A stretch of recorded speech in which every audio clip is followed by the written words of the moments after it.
Alright, how's it going, guys? So here I am with a little gameplay of Rainbow Islands, the story of Bubble Bobble 2. This is for the NES. Jill Poo 3, I think that's the number at the end of his name. Jill Poo requested a video of this, so I figured I'd put this up while I had the game out. I happened to be playing it the other night. I was playing it. I was either going to play Air Zonk or Star Parodia, and then I decided to play this game because I wanted just to be able to like jump around, and I didn't want to be pushed along like in a shoot 'em up. I kind of just wanted to play around. So let's get this started here. It's got a really cool intro screen. You can just keep watching the intro screen and it'll just keep bringing up random levels, and it doesn't seem to be a pattern on them.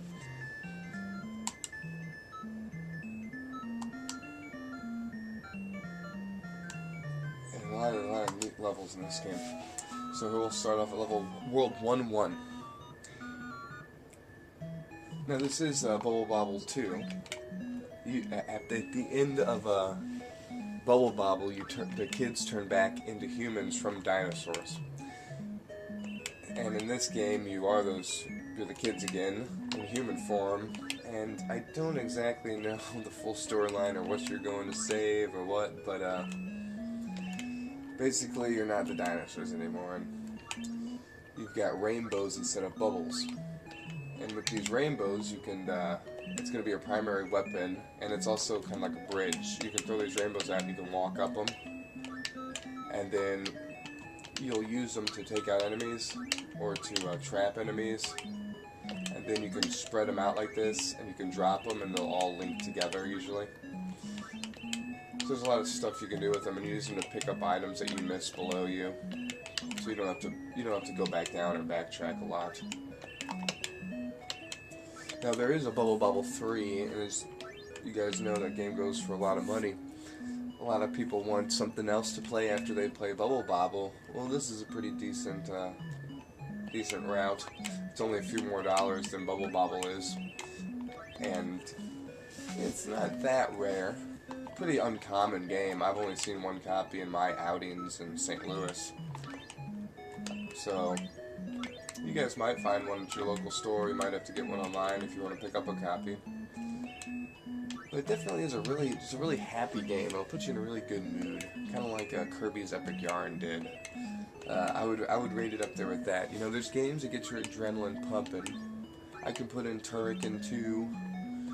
Or I can play God of War 3 or something, and they'll pump me up. I can go run after that or something, feel pretty good. And then there's games like this that'll just put you in a really positive frame of mind, really a happy mood. The other day I was actually kind of thinking upon those same lines and thinking, you know, how easily negativity spreads. And when you're negative, you can really turn a lot of people's positive moods into negative moods, you know, really easily, just like that.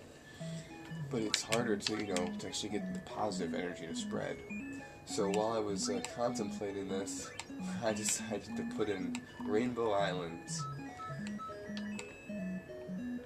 And what I realized was that if you were to build up a lot of positive energy, then it would be just like, you know, you build up a lot of negative energy until things just explode.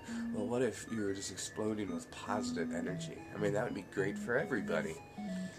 And, you know, I figured the only way to get there is if I play happy video games like this one, from Kirby's Epic Yarn.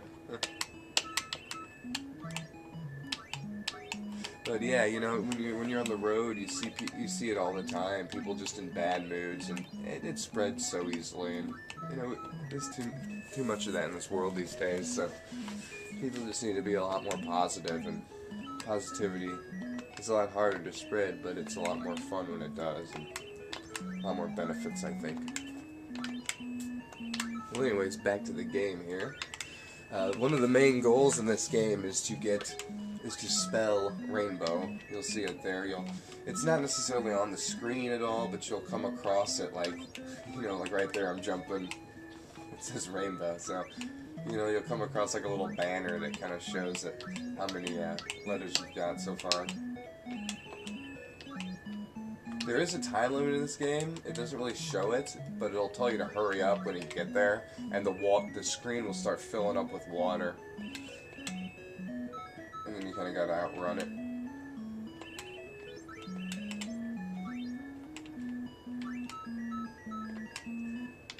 A lot of neat little items in this game, a lot of cool characters, cool sprites. They don't reuse many sprites at all. There'll be fresh new characters all the way up to the end of the game. Now on that same note, they reuse the music the entire time, I think. I don't think there is a different music except for like boss fights. I think it's like the same tune throughout the whole game. So when you play it, you might play the music for a bit, but then you might find yourself putting on some other music if you don't already.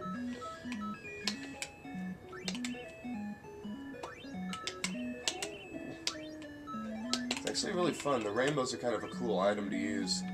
The bubbles are really fun in Bubble Bobble, but these rainbows, they kind of work like a weapon too, so you can really get them going. And, oh man, you're supposed to throw that rainbow the other way.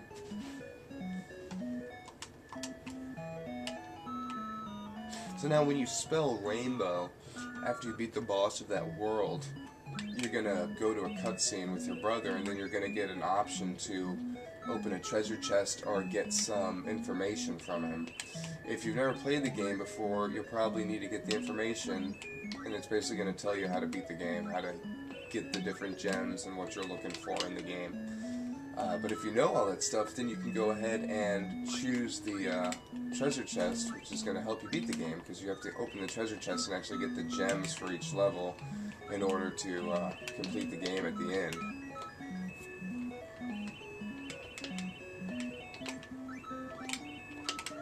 Oh man, I'm doing terrible in this playthrough. Oh well, not really a playthrough, but I would like to get through 1-4, get to the boss here. This is one of those games I really like to have a manual for, so I could just maybe see all the different little pictures in there.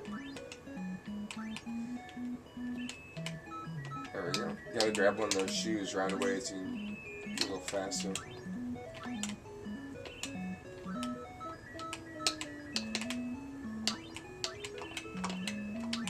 French fries.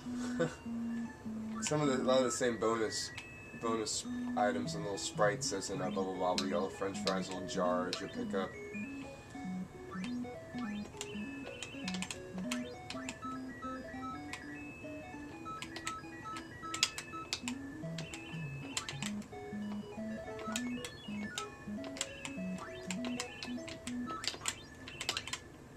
Now there's also hidden ones at the bottom. The end there, but you gotta be fast to get those. Alright, I can get here.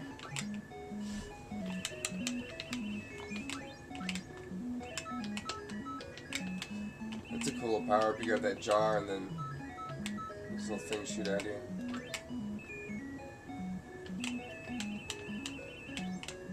Now, you can put your turbo button on and just fly around if you want, but it can be dangerous.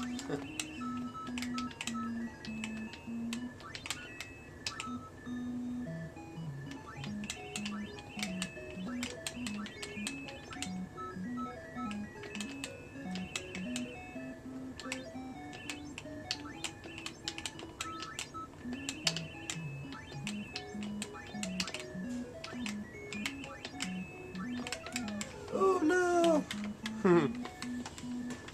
Dang it. I'm gonna get to the top there. Yeah, so if you don't want to if you want more Bubble Bobble, you don't want to spend that $100, then go find Rainbow Island. I should be killing all those guys so I get all my power-ups.